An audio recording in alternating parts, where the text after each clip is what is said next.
તળાજા શહેરમાં સ્વાતંત્ર્ય પર્વની ઉજવણી દરમિયાન રાષ્ટ્રપ્રેમ અને એકતાનો સુંદર સંદેશ જોવા મળ્યો હતો। સમસ્ત મુસ્લિમ સમાજના આગેવાનોની ઉપસ્થિતિમાં આયોજિત કાર્યક્રમમાં આયુબભાઈ મલિકના વરદ હસ્તે ધ્વજવંદન કરવામાં આવ્યું હતું। તિરંગો લહેરાતા જ સમગ્ર વાતાવરણ દેશભક્તિના રંગે રંગાઈ ગયું હતું। આ કાર્યક્રમ દરમિયાન મૌલાના હનીફ સાહેબ 15 ઓગસ્ટના ઐતિહાસિક મહત્વને લઈને પોતાનું વક્તવ્ય આપ્યું હતું અને દેશની આઝાદી માટેના સંઘર્ષ તથા રાષ્ટ્ર પ્રત્યેની જવાબદારી અંગે વાત કરી હતી। આયશા સિદ્દીકા ગર્લ્સ સ્કૂલની વિદ્યાર્થીનીઓએ પણ કાર્યક્રમમાં ઉત્સાહપૂર્વક ભાગ લીધો હતો। વિદ્યાર્થીનીઓએ દેશના ઇતિહાસ અંગે પોતાના વિચારો રજૂ કર્યા હતા તેમજ દેશભક્તિના ગીતો રજૂ કરી ઉપસ્થિત સૌમાં રાષ્ટ્રપ્રેમની લાગણી જગાવી હતી। આ સમગ્ર કાર્યક્રમમાં તિરંગા પ્રત્યે સન્માન, દેશપ્રેમ અને એકતાનો સુંદર સંદેશ જોવા મળ્યો હતો।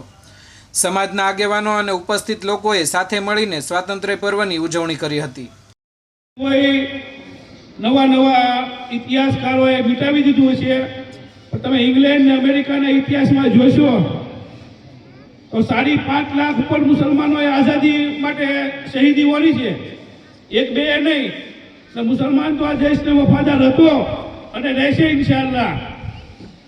આ વાત મારે એ માટે કહેવી પડે કે આપણું જે નવું જનરેશન છે એને પણ ખ્યાલ આવે કે આ દેશ જ્યારે અંગ્રેજોનો ગુલામ હતો તો એની આઝાદી માટે કઈ 1947 કે 2-5 વર્ષમાં આઝાદી નથી મળી ગઈ।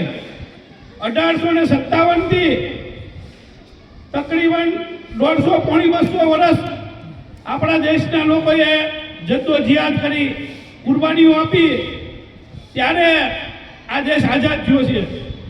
આઝાદીની ચળવળ 1857માં બહાદુર શાહ ઝફર નામના બાદશાહે પહેલી વાર કરી અને એ બહાદુર શાહ ઝફરને અંગ્રેજોએ કેદ કરી લીધા અને એના દીકરાઓના સર થાળીમાં રાખીને એને રજૂ કર્યા કે બહાદુર શાહને કીધું કે તમે ગુલામી કબૂલ કરી લ્યો, જોવા તમારા દીકરા બે। એટલે એમણે કીધું કે આ મારા 2 દીકરા નહીં, આવા 200 હોય તો આ દેશ માટે કુરબાન છે, પણ અમે મુસલમાન છીએ, અમે અંગ્રેજોની ગુલામી કરી ન શકીએ।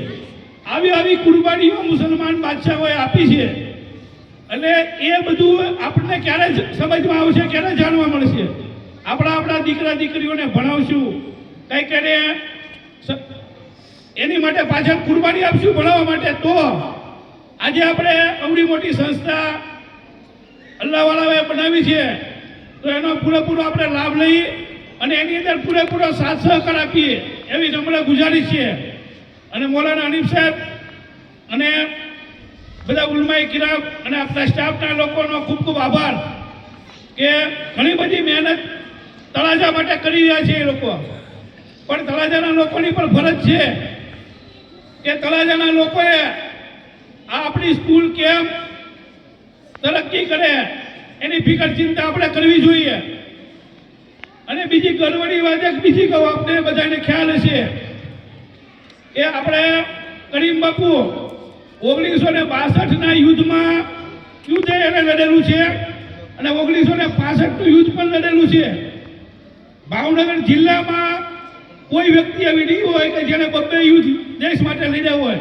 તો આપણા તળાજા માટે તો ગર્વની વાત છે કે આપણા માટે નમૂનો છે તળાજામાં કે ભાઈ જેને 2 યુદ્ધ દેશ માટે લડ્યા હોય અને પાકિસ્તાન સામે ગોળીઓ ખાધી હોય, તો આવી દેશ ભક્તિ અને આવી દેશ ચાહના